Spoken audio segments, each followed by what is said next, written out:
Hello there everybody, this is Kristen. Welcome back to the Krista Chronicles.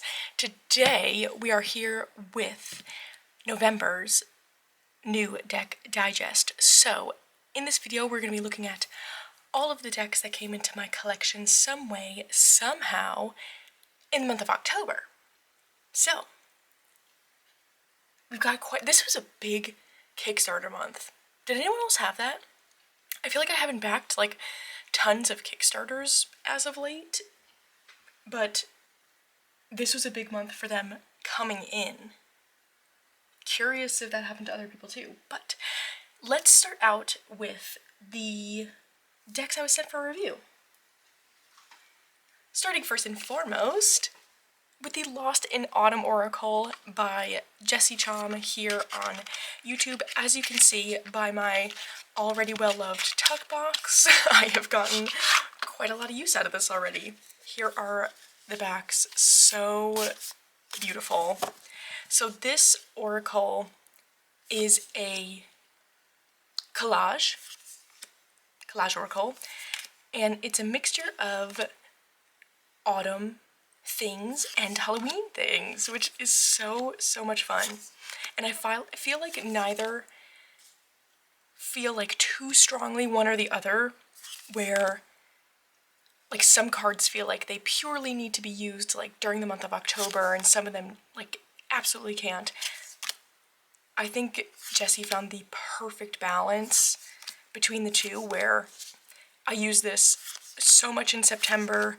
I used it a bit in bit in October too, and I feel like it absolutely can still stay out for November. Like, just the perfect full season of autumn deck, which I don't think I have anything else that feels that way. So it's just so fun. I love the little details that she adds. I really like, you get the title, I guess you could say, and then a key phrase. So good. I've really been enjoying this one. Mostly I've been using it as a single card pull at work. I just really like it that way, since you get everything right on the card. But as usual, I have links to all of the decks below, but this she actually made available on both Make Playing Cards and Game Crafter, which is really nice. And something I should definitely take some inspiration from. But interestingly, I cannot find the files for my Divine Ephemera Oracle. Don't know what that's about. I would never delete something like that, but that's kind of been the hold-up. Yikes. Anyway, besides the point, moving on. These next two I was sent from Llewellyn. This is a new Lo Scarabeo Tarot, the Wicked Moon Tarot. I am obsessed with this. I did a whole walkthrough on it, and it's everything. There's the backs. It is, if you like a deck that really kind of tells a story, has very particular characters in it, a very particular world, you're gonna like this one. I love the art style, I love the color tones, and again, I really love that story aspect. In the majors, you get kind of all these different creatures and beings that exist in this fantastical world, where each suit, it's a witch, one going through the seasons and interacting with the kind of court of that different land throughout. So in the minors, you kind of get these callbacks to the page and the knight, queen, and king, which gets revealed with the court cards. It's really cool. This might be one of the most interesting death cards. I just love that. Yeah, I am so excited to really get into this. I have a feeling, probably not December, because I've got some holiday decks, but my plan tentatively in my head is to probably plan my January edits around this guy, because it's just so good. Really am excited about this one. So, the Wicked Moon Tarot.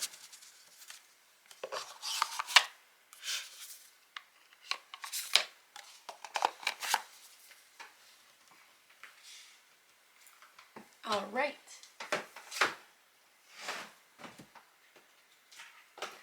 Last for our review decks this month, we've got the Lubanko Tarot, which was an indie deck that was out of print for quite some time that got picked up by Llewellyn. I am just so impressed by how they've been doing that.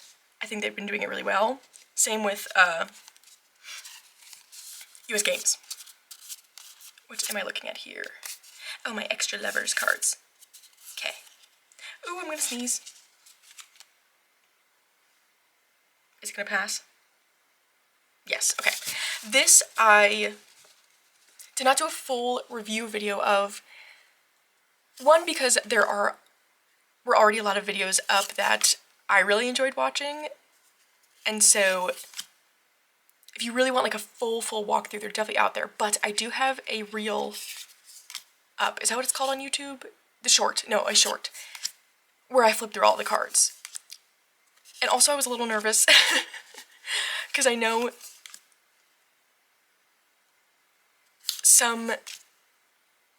there's a lot of skin shown in this deck. And I know YouTube's been being a little weird about that. Although now I'm realizing, like, well, the short shows all of the cards, so anyway. But yes, I think it's very, very interesting, and I'm really glad something like this came out mass market, because I don't really know, it's different for me. So I don't know that I really would have gone for it as an indie deck, but at a mass market price, I feel like I'm very willing to want to try new things, and I'm glad I did, because I really think this is an interesting deck. The guidebook is really cool. I'm excited to get into this one. I actually have this in my lineup for the readings I do with Andy with the Lionhearts challenge, because there's a lot of like myth and story woven into these cards, and the theme this month is fairy tale. So I pulled this one in, and I am really excited, like I said, to get into it. So yes, the Lubanko Tarot. Really nice cardstock as well. I like it.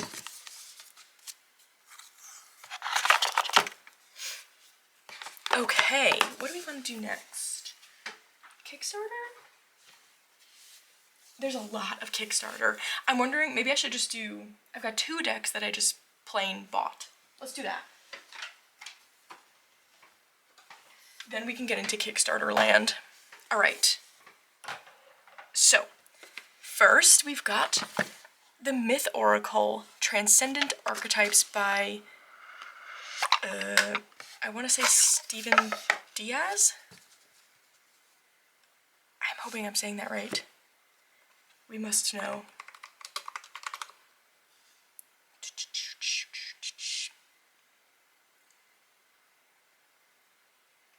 Hello? Where is it? Dun, dun, dun. Nope, not Stephen. I don't know where I got that from. Daniel Martin Diaz. Okay, here's the backs. I am very excited. I'm excited about all these. But as I have gone through, if you watched my first deck declutter video, I compared this one to the, not remembering the name. I don't remember the name. The Oracle from Usi Studios. And they really did kind of, at least for me, stylistically compare. However, the difference is that I just love the keywords on this Oracle. It's like something about, they're so straightforward, combined with the fact that they're so like big and bold on the card. I really love it. And I feel like the reason I was keeping that Oracle around for so long is because I love this art style. I think it is so cool and interesting and feels like being in an old book. And so now I've got that in this one, and I love it. I'm using it this month. I literally just used it this morning. It's been fantastic. I don't even know if there's any more to say. Totally recommend. the Mythic Oracle. Nope, the Myth Oracle. Myth Oracle. Okay, and the second deck I purchased this month, Tarot of Woodland Wardens. Are we surprised? Are we surprised? I'm actually surprised. Honestly, I waited a bit to buy this, but I think that's the other thing that the deck edit has been doing for me, is like, if I thought I was being much more intentional with my purchases before, which I do think I was compared to past selves, now it's on a new level. Because I knew, I was like, well, I've already got my October deck edit, so I know it's not going to get used until November. I know I want to use it for November. So we just waited. We bided our time. Bought it towards the end of October instead of when it just like straight up came out. I was able to see some cards. It was a good time. But ultimately, I knew I was always going to get it. So it's on the same cardstock as Woodland Wardens. It's got a back that is very reminiscent of the Woodland Wardens Oracle. And it is definitely a larger sized card. Let me see. Regular tarot size. Oh, I've got my cat tarot here. So, regular card. It is a bit taller, a bit wider. So just to warn about that, if anyone like, I don't know, if the way you shuffle is very important to you, this might not be, it's something to consider. However, personally, while I love having a deck that I can really get a good riffle shuffle on, I do think sometimes there are certain decks that just like, I don't know, it just makes sense that it's on a bigger card, and I think if it was regular tarot size, it just wouldn't be the same, and this is one of those. I really like the size and shape of this deck. Something, I wish I could describe the feeling it gives me. Just like openness is not quite the right word, but I don't know. There's a feeling that cards of this size give me. It's the same, like Cozy Witch gives me the same feeling of like that it's a little bit bigger. And so the picture is really big and bold on the table. I think that's what it is. It's like these cards feel very bold on the table, and I love that. I wasn't sure. I really wasn't sure about this deck because I love the Oracle so much that I was like, of course this is not going to be the same, and do I really... I knew it was going to be kind of RWS clone-ish.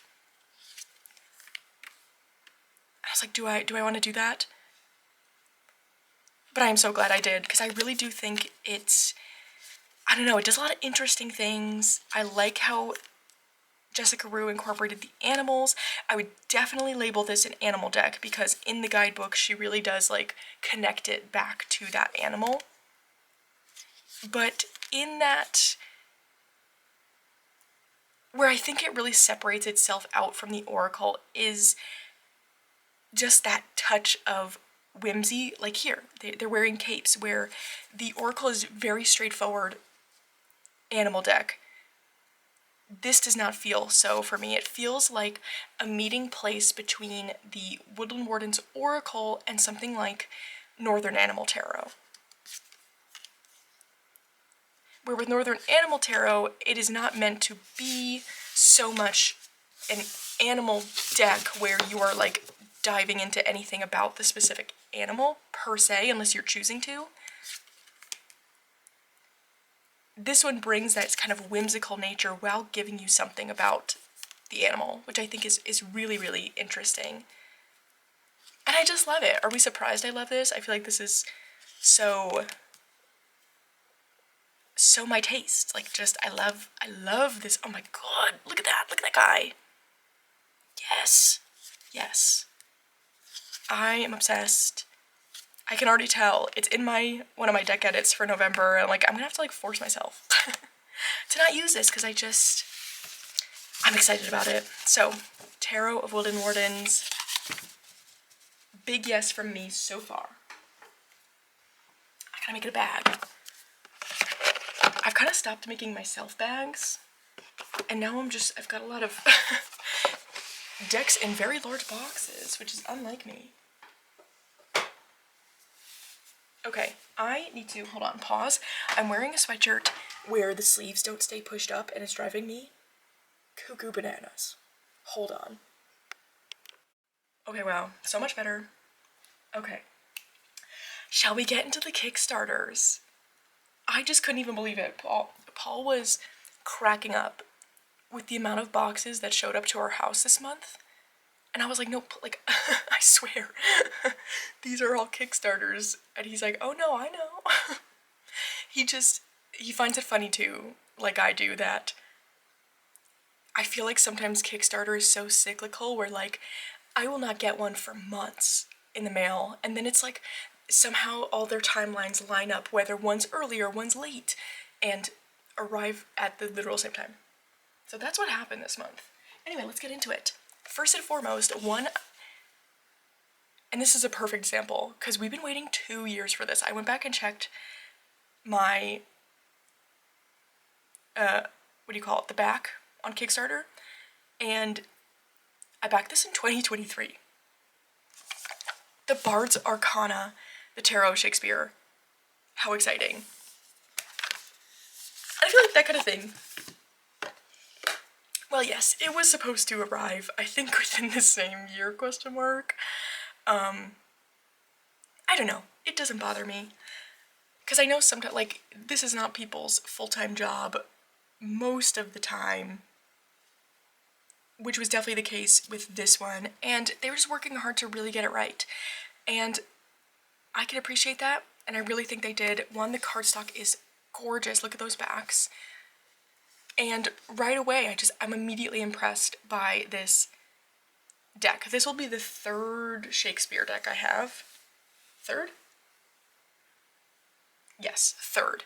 So, in reality, kind of interesting then, like, I think probably I got those two decks, well, maybe not the first one, but one of them I got within the 2023 to 2025. So now it's kind of interesting to see kind of how they compare. And I was very pleased to find that I really think this one stands out. So throughout the majors and the minors, you get a quote that is in this beautiful foiling, and then the character that is shown on the card. I was so excited about that. I really was like, I feel like this could just be the majors. No, the whole deck. So here we have the Ace of Wands, or sorry, shows who the character is. Ace of Wands, all the power this charm doth. All the power this charm doth owe. Ace of Wands, Puck, a midsummer night's dream. So good. So I have the Shakespeare Tarot Oracle. That one feels like a whole entity on its own. But then I have the Shakespeare Tarot. Wow, memory is not coming to me today. By the same creators who do the Odyssean Tarot, Odyssean Tarot. Where it seems to me like, which I respect so much, it seems like they pick a topic and they get so deep into it. All of the guidebooks I have by them are huge. Like, you're getting at least a full, 8 by 11 page for every card kind of thing, if not more. And so that one does something similar-ish, where it's got a particular thing it's portraying from Shakespeare, and the book really goes into it. Where this, to me, feels like how beautiful is this? Like a light version of that, where I still feel like I'm getting the Shakespeare content I want, but it feels less so like I really, really need to know a ton of Shakespeare. You know what I mean? Where obviously the big book on the other one, it gets into it. But I feel like this one, it's really like you get the quote, but then I really like that you get the character and the play on the card itself. So if you're someone who's like even just like dipping into Shakespeare, this would still be so usable. And the guidebook really just has a paragraph for each. So I feel like, to me, where I was curious to see like, okay, am I gonna feel like I've got too many Shakespeare decks? I actually think, at least with the ones that definitely are like tarots, this one and that Shakespeare tarot, I almost feel like it's a very complete, creates this like complete tarot Shakespeare study, where almost like, oh my gosh, I'm creating like a study in my head. I would almost be tempted to take the other one out, do like a card for the week, really get into the book, where I feel like this one could be like a daily pull. You see what I'm saying? I love the art too. I think it's so good. I'm really, really impressed and excited. Enough so where I was supposed to be using the other Shakespeare in my November edit. But this came in and it actually ended up fitting right in with the rest of the decks I had pulled out, so we switched it because I really wanted to get into this one. Because I love a Shakespeare deck, and I'm impressed by this one. I really like it so far. And again, like if you're someone who does not know Shakespeare, I think this is still so usable and a really great jumping off point. So excited about that, truly. Totally worth the wait for me.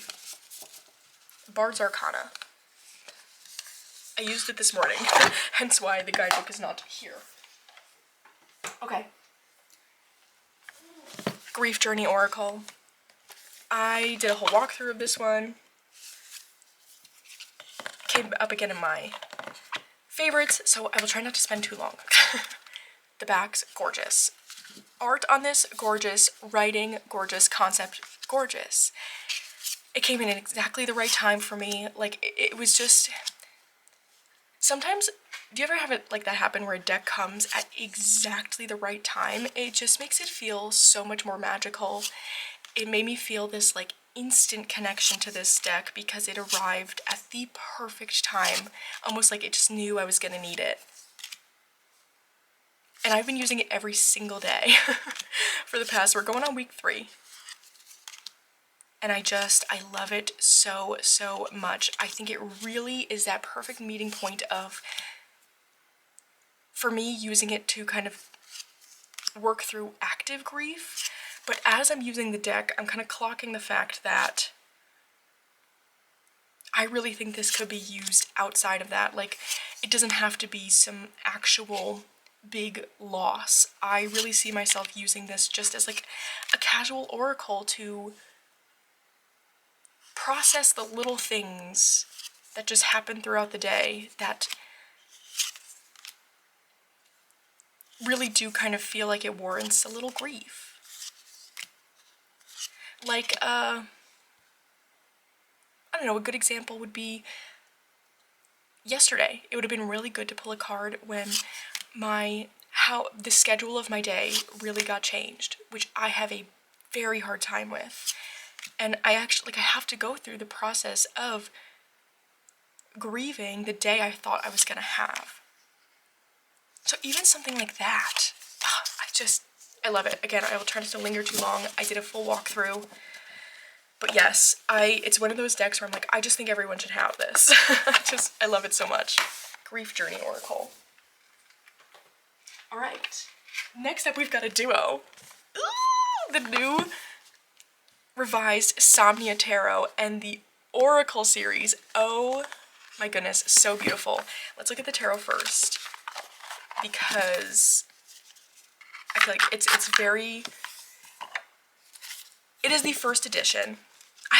I just realized I have every edition of this now. First edition, but borderless, and now done in the same cardstock as the illustrated edition, and we'll see the Oracle. So you have this foiling for the title, which is easier. It's not showing up well on camera, but it's fine to see in person. And I think does, in certain lighting, kind of create this effect of being able to take in the image first before you take full notice to the title. That's how I kind of have been seeing it, but beautiful. Mine's still in order. I haven't gotten into the tarot yet, but it's beautiful. Beautiful production quality. Oh, it's not in order. Never mind. I did shuffle it. Just, it really is the Somnia tarot we all know and love. Just, like, extra fancy, it feels like. I love it. I really do. I love this collection of decks. I love this creator. It cracks me up every time because he lives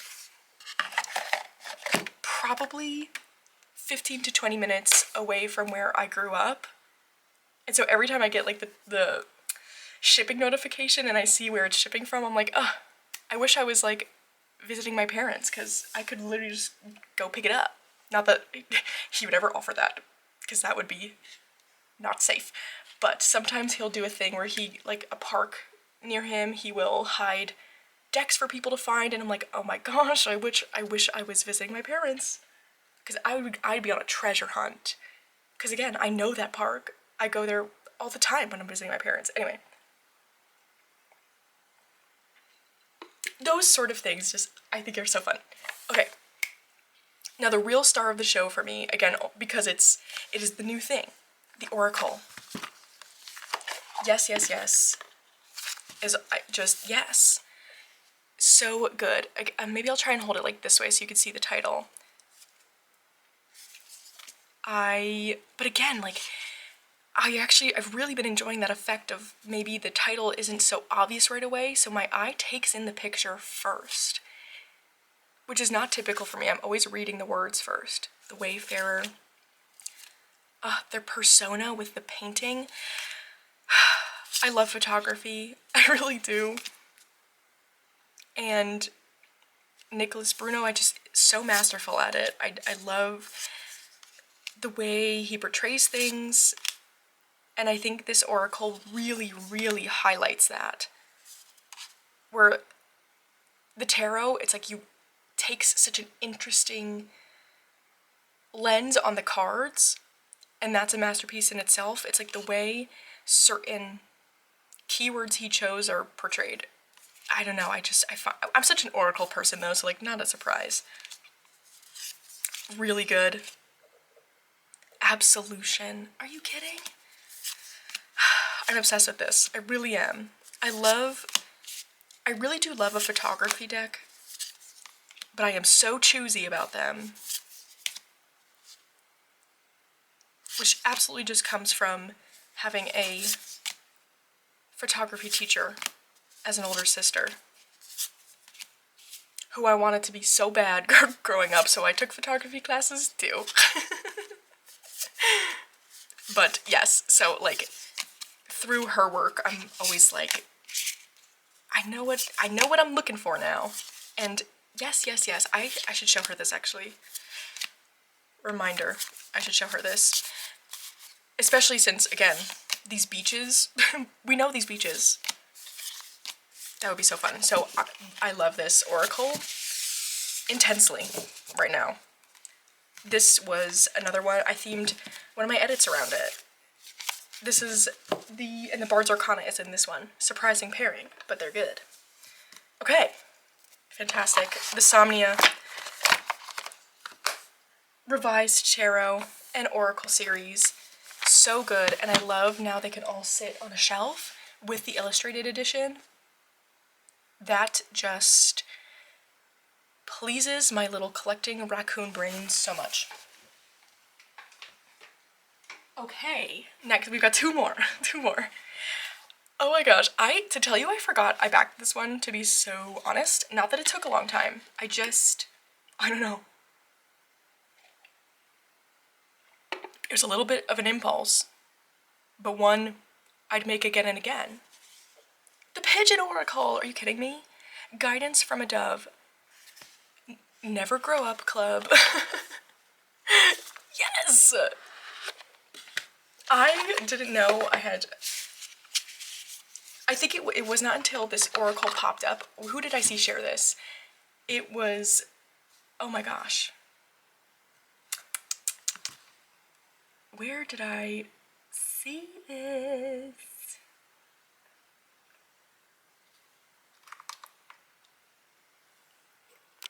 I had to check Instagram again to make sure. It was Tegan. Of course it was Tegan. Shared this to her stories, but I just remembered, I was like, okay, I know who it was, had just said like a post on their page, but shared the Kickstarter to their stories, and I was like, what? Pigeons? I need to know. And so I looked, and I was like, no, wait, turns out I love pigeons. I knew I love, we don't get many pigeons, however, I know those guys. Growing up on Long Island, obviously there are tons in New York City, but we get a lot of mourning doves. What is the relation of mourning doves to pigeons? They're in the same family. Slay. So anyway, kind of similar-ish. So I knew I love mourning doves, and I was like, you know what, no, we need to see this, and I am so glad I did, because this deck is so magical. And I just feel like, I don't know, there's something about the whole thing around pigeons and doves, around the fact that like we really did domesticate them, and then once they didn't serve their purpose of being like a carrier pigeon, we just were like, okay, goodbye. Released into the wild, which is so horrible, which is why they hang around human spaces so much. It's why they don't really build, like they don't build a good nest, and they're just out there still surviving and doing their best. And so like I always, as soon as it starts getting cold, I have to start putting birdseed out. Not that, again, they're doing fine, but in my head I'm like, I need to help the doves. I have to help them. So yes, but this takes such a magical, whimsical take on just some fabulous birds, and I think there's such a good energy to this deck. I haven't really played around with it much yet. I haven't found pairings yet, but I am kind of planning. I've got like December, I've got my holiday Yule decks, but I am thinking for the month of January, since I've done a few months in a row now, like September and November, kind of getting into a similar vibe where I did very like dark academia-esque things. I think I want to really kind of get into some fun decks for January, so I'm thinking of doing an edit around this deck, and like I said, around the Witch's Moon. Is that what it was? I can never remember. But yes, and look at these hot pink backs. The holographic, oh, it's so good. I'm so excited about this. I think this will be really cool with, again, I haven't tried it yet, but like the Black Salt Tarot. Yes. So, the Pigeon Oracle. Yes. Alright. We've got one more. The Endless Tarot by Eric Mail. I have the Endless Oracle, which I do really like. I have not put them together yet, but I don't use it a ton. And so I was kind of going back and forth on backing this deck, but at the end of the day, I just really love the things Eric makes. I think I own them all currently. And so I wanted to see it, and I'm really glad I did, because, again, time will tell, but I think the concept behind, like, this endless, the world, something about it, I think, for me personally, is really gonna work as the tarot. Something about the tarot, like, is just already feeling right to me. But again, I have the Oracle. I do like it. And maybe it's just that I was not finding things to pair with it. I don't know. But I really like this tarot so far. Just by flipping through it and shuffling it, I'm very excited about it. Something, and I think, so interestingly, the Oracle to me, even though this is a starry sky, always feels snowy to me. where for some, like in the tarot, I'm not getting the same thing. To me, I'm like, no, yeah, that is a starry sky. So I feel like it's one that, instead of it feeling wintry like the Oracle does, to me, it does feel much more true, like, fantasy world. However, I do feel like because of the color tones, it will fit really nicely in those winter months for me, but I don't feel like it's going to be, like, limited to the winter months. But I do need to put them together and see how I like it, but I'm excited about this one. I'm really glad, again, that I decided to back it. I just love the things he makes, and I think it'll be really cool also with the True Sight Oracle. I am excited. So yes, the Endless Tarot. Beautiful cardstock as well. Gorgeous. Look at the box. So good. All right. That is all I have, my friends. Those are all the tarots that came in the month of October. What a Kickstarter month. That was crazy. Please let me know. Did anyone else have that? It always happens where it's like, there'll be one month where it's like, here's everything. And that's okay. That's okay. I'm excited about everything. So, other than that, I hope you're having a great day so far. And I'll see you again very soon.